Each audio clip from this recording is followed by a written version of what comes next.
بسم اللہ الرحمن الرحیم۔ السلام علیکم بہنوں، بھائیوں اور بزرگوں۔ ہم آج شب قدر کے فضائل بیان کر رہے ہیں۔ شب قدر کے متعلق حدیث کو بیان کر رہے ہیں۔ صحیح بخاری ہے 2014 میں حضرت ابو ہریرہ رضی اللہ تعالیٰ نے روایت کرتے ہیں کہ رسول پاک صلی اللہ علیہ وسلم نے فرمایا، جس نے رمضان کے روزے ایمان کے ساتھ اور ثواب کی نیت سے رکھے تو اس کے پچھلے تمام گناہ معاف کر دیے جائیں گے، اور جس نے شب قدر میں قیام کیا سچے ایمان کے ساتھ اور اللہ سے اجر کی امید کے ساتھ تو اس کے پچھلے تمام گناہ معاف کر دیے جائیں گے۔ شب قدر رمضان کی آخری 7 راتوں میں تلاش کرنا صحیح بخاری ہے 2015 میں ابن عمر روایت کرتے ہیں، صحابہ کرام میں سے بعض آدمیوں کو خواب میں دیکھا گیا کہ شب قدر حضرت رمضان کے آخری 7 راتوں میں ہے۔ رسول پاک صلی اللہ علیہ وسلم نے فرمایا، ایسا لگتا ہے کہ تمہارے تمام خواب اس بات پر متفق ہیں اور شب قدر آخری 7 راتوں میں ہے۔ جو شخص اسے یعنی شب قدر کو تلاش کرنا چاہے وہ آخری 7 راتوں میں تلاش کرے۔ رمضان کی راتیں صحیح بخاری کی حدیث ہے 2016، ابو سلمہ سے روایت ہے۔ میں نے ابو سعید سے پوچھا اور وہ میرے دوست تھے شب قدر کے بارے میں، تو انہوں نے کہا کہ ہم نے رمضان کے درمیانی تہائی میں رسول پاک صلی اللہ علیہ وسلم کے ساتھ اعتکاف کیا۔ 20 رمضان المبارک کی صبح کو رسول پاک صلی اللہ علیہ وسلم تشریف لائے اور ہم سے مخاطب ہو کر بولے کہ مجھے شب قدر کی تاریخ کی اطلاع دی گئی تھی، لیکن میں اسے بھول گیا، لہذا تلاش کرو۔ رمضان المبارک کے آخری عشرہ کے طاق راتوں میں خواب میں نے اپنے آپ کو مٹی اور پانی میں سجدہ کرتے ہوئے دیکھا، تو جو کوئی میرے ساتھ اعتکاف میں ہو وہ اس کے ساتھ واپس آئے۔ میں مزید 10 دن کی مدت کے لیے اور ہم واپس آ گئے۔ اس وقت آسمان پر بادلوں کا نام و نشان نہیں تھا، لیکن اچانک ایک بادل آیا اور بارش ہوئی، یہاں تک کہ بارش کا پانی کھجور سے بنی مسجد کے چھت سے ٹپکنے لگا۔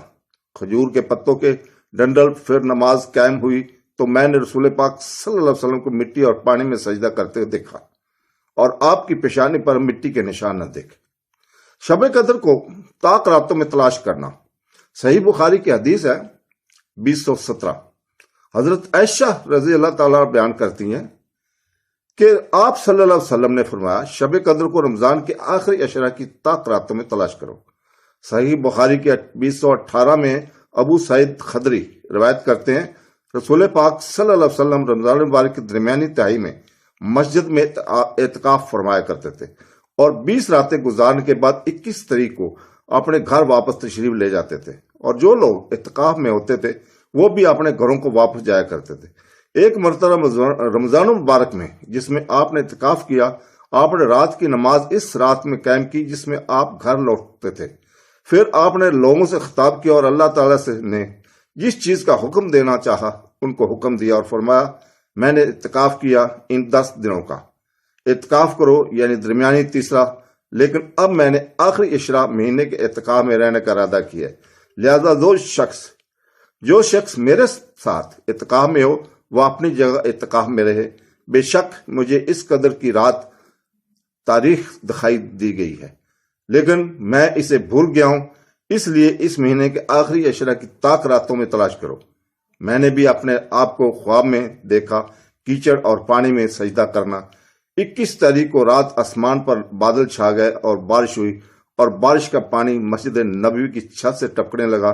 میری اپنی آنکھوں سے نبی کریم صلی اللہ علیہ وسلم صبح کی نماز سے فارغ ہو کر اپنے چہرے کو مٹی اور پانی سے ڈھانپتے ہوئے نکلے۔